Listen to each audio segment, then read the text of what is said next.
बड़ी खबर आपको बता दें कि दिल्ली में भाजपा कोर कमेटी की बैठक खत्म हो गई है। प्रहलाद जोशी के आवास पर करीब 3 घंटे ये बैठक चली है। भाजपा प्रदेश अध्यक्ष सीपी जोशी, नेता प्रतिपक्ष राजेंद्र राठौड़, प्रदेश प्रभारी अरुण सिंह, केंद्रीय मंत्री गजेंद्र सिंह शेखावत, वसुंधरा राजे, कैलाश चौधरी, अर्जुन राम मेघवाल, ओम माथुर समेत चंद्रशेखर, कुलदीप बिश्नोई, कनकमल कटारा, विजया राहटकर, राजेंद्र गहलोत समेत कोर कमेटी के नेता इस बैठक में मौजूद रहे हैं। इस बैठक को लेकर अपडेट आपको दे दें कि सबसे पहले कि ये जो बैठक हो रही थी भाजपा कोर कमेटी की, वो बैठक खत्म हो गई है बैठक। प्रदेश की दूसरी सूची के नामों पर बैठक में मंथन हुआ है, लेकिन सीसी की बैठक होना अभी बाकी है, उसके बाद ही साफ तस्वीर हो पाएगी। फिलहाल इस बैठक का अपडेट यही है कि भाजपा कोर कमेटी की जो बैठक दिल्ली में चल रही थी वो बैठक खत्म हो चली है। करीब 3 घंटे प्रहलाद जोशी के आवास पर यह बैठक चली है।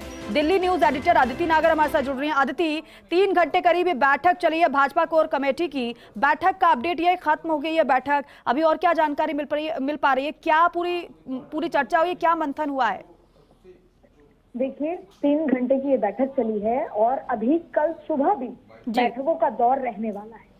और इसकी सबसे बड़ी वजह है कि कल की सीईसी संभवतः राजस्थान के लिए आखिरी सीईसी हो सकती है। जी। कल की सीईसी की बैठक में तेलंगाना, मध्य प्रदेश, राजस्थान पर चर्चा होनी है। राजस्थान का हम जिक्र कर रहे थे, कई कोर ग्रुप की बैठकों का दौर हुआ। पहले 41 लिस्ट आ चुकी है, 41 नामों की, जिसमें काफी घमासान रहा है उसके बाद का इम्पैक्ट। लेकिन उसके बाद लगभग 70 सिटिंग एमएलए पर चर्चा की गई, जिसमें से 90% सिटिंग एमएलए को टिकट दी जा रही है। केवल 10% सिटिंग एमएलए ही हैं जिनकी टिकट काटी जा रही है। फिलहाल वो होल्ड पर है या काटी जा रही है, इसका तय होना है, जो अभी की बैठक में संभवतः तय हुआ होगा। और आज की बैठक में और भी ज्यादा नामों पर चर्चा हुई। लगभग 90 नामों पर बचे हुए जो नाम थे उन पर चर्चा की गई, उसमें नई रणनीति बनाई गई। ऐसे में जो कल सीसी के सामने पैनल रखा जाएगा वो तो पूरा पैनल होगा। 41 के अलावा जो बाकी की सीटें हैं 160 के आसपास, उस पर रखा जाएगा।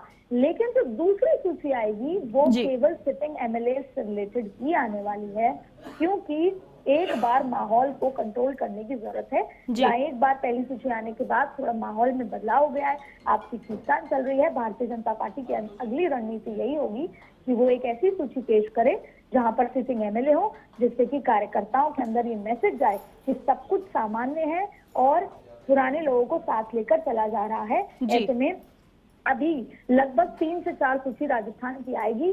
जो तीसरी सूची होगी उसका इंतजार होगा कि कांग्रेस अपनी पहली सूची में क्या कुछ करती है। लेकिन कल शाम 6 बजे सीईसी की बैठक है, नरेंद्र मोदी रहेंगे, सीईसी के तमाम अध्यक्ष मेंबर्स रहने वाले हैं। और उसके बाद ये माना जा रहा है कि उसके बाद के कुछ ही घंटों बाद राजस्थान की भाजपा की दूसरी सूची अनाउंस कर दी जाए। और दूसरी सूची को लेकर तमाम बातें आप बता रही हैं अदिति, क्योंकि 41 नाम जब सामने आए थे ये माना जा रहा था कि ऐसी सीटों पर सबसे पहले प्रत्याशियों के नाम का ऐलान किया गया जहां पर खोने को कुछ नहीं है लेकिन पाने को तो बहुत कुछ है। लेकिन आगे आने वाले समय के लिए दूसरी सूची की बात कर ले तो क्या भाजपा की रणनीति नजर आ रही है? क्योंकि कैटेगरी में डिवाइड किया गया भाजपा की तरफ से सीटों को। बिल्कुल, देखिए, A category, B category, C category, तमाम यहाँ पर है कैटेगरी। और अगर समझा जाए तो ए और डी कैटेगरी को अप्रूव कर दिया गया है। ए और डी कैटेगरी को लॉक करके रख दिया गया है। आज की कोर कमेटी की बैठक में सी और डी, सी और बी और सी कैटेगरी पर ही मंथन हुआ है, चर्चा हुई है।